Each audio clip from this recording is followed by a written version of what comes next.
At the end of the day, purchasing a foreclosure is higher risk, and there's really no way to get around it. Hey guys, it's JJ the Real Estate Girl here, and today I'm going to go back in time and revisit a video I did a couple of years ago that a lot of people had a lot to talk about. Let's talk more about foreclosures in Canada. I like to be weighing my patience, stay up. Now, before we get started, I want you guys to do me a big favor and hit the subscribe button. I'm really looking forward to building up this channel, but it's not possible without subscribers like you. What is the difference between purchasing a foreclosure and purchasing a property from, let's say, the seller? Not necessarily a private sale, because that's something different, but let's just say that you were still working with two real estate agents, one representing the buyer and one representing the seller, but the seller in this case was actually a person rather than an entity like the bank.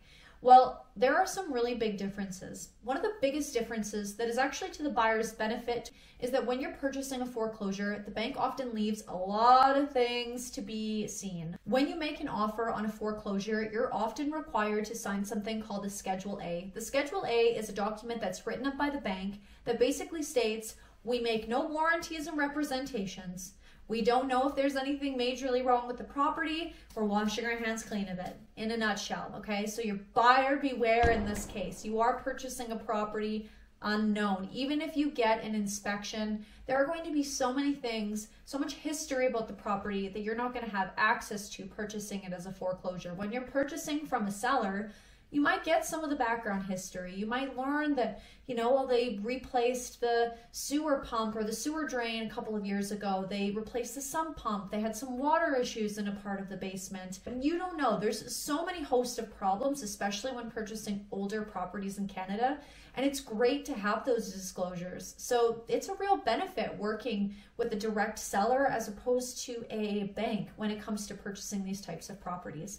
At the end of the day, purchasing a foreclosure is higher risk, and there's really no way to get around it.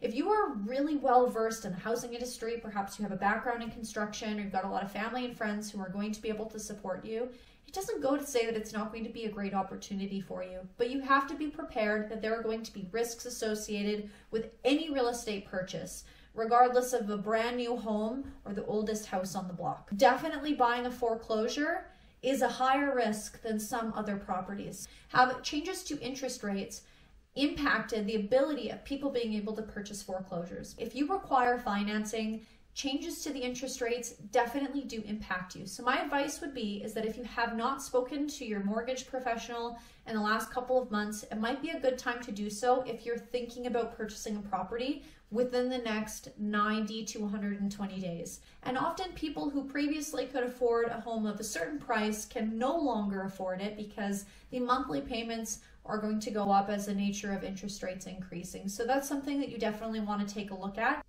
How much money do you have to put down when you're purchasing a foreclosure? This is going to vary on so many different levels depending on the buyer. Now, if you have great credit and you're going to live in the property full time, it's going to be your principal dwelling, you might be able to get away with 5%. If this is an investment property for you, you're looking to flip it, maybe you're going to rent it out after, you may require higher than 20% to secure the property. Now, one of the biggest myths about purchasing a foreclosure is that you're going to get it for a ridiculously discounted rate, and that's not necessarily the case. When a property is being listed for sale, even by the bank, they work with some of the best real estate professionals and lawyers in the biz who evaluate the market and provide the banks with a great number to list the property at that's going to garner the most attention. Now, the benefit of a foreclosure is often the banks are not as emotionally invested in the property, so they're more willing to drop the price, to reduce the price, to be able to get more buyers interested in the property. As a buyer, and I'm sure that many of you are already prepared for this, foreclosures often require a little bit of TLC.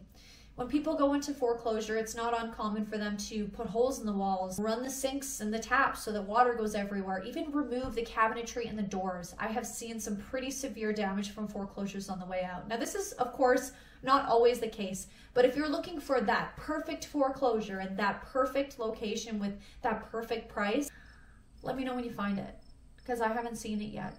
The time-old question that so many people ask me, do I, JJ Hoffman, the realtor, believe that foreclosures are a good investment. You really need to work with your real estate professional to determine if that's the best property for you in that market. Simply by nature of it being a foreclosure does not mean that you're getting a good deal. You can still get a raw deal from a foreclosure. You can get a fantastic deal by purchasing from the seller. It just depends on that particular property in your particular market. Purchasing a foreclosure can be a great investment for some, could be too high risk for others.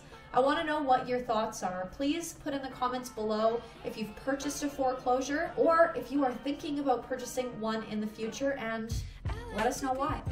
That's all for today, folks. I'm JJ, the Real Estate Girl, and this has been your Real Estate Moment. Ciao, ciao. I guess that ignorance is